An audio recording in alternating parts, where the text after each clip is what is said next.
Tonight, we told you several months ago about residents that were they were upset about an uptick in theft and vandalism in one Chatham County neighborhood. Now some say it's still an issue, and WSAV's Christine Qualey has more from people who live there. The Savannah Highlands neighborhood is what many would consider a quiet suburban area, but as of lately, there have been several reported instances that are anything but. I got up, came out here. My chairs had been turned upside down and pushed away. The decorations on my table had been knocked off. My table was turned upside down. The legs had been taken out of it.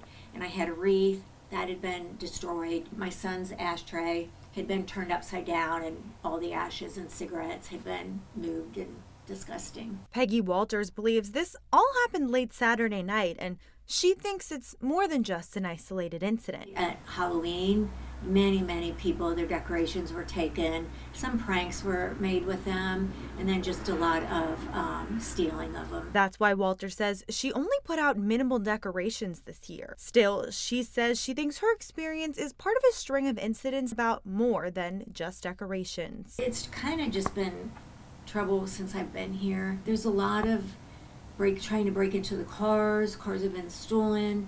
There's been a few shootings. Several neighbors on the Savannah Highlands community Facebook page have mentioned instances of theft or property damage in the last few months. Walters doesn't have the ring footage of the vandal that hit her front porch, but many others in the area have posted Ring doorbell footage of similar incidents to the group. They're coming up to the doors, knocking loudly on the doors. They're saying things to the Ring cameras, and they're being very bold. News 3 reached out to the police to see if there's been a significant uptick in theft or property damage in the Highlands, and they're working on getting those records. In the meantime, Walter says recent events in her neighborhood are making her question whether she wants to stay. Like, I'm afraid to take my dog out at night.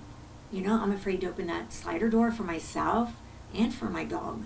And I'm just afraid that it's just going to keep escalating and get more and more serious. If you or someone you know is the victim of theft or damage to your property, you're encouraged to report that to police. And a doorbell camera is never a bad idea. Christine Qualey, WSAV News 3, on your side.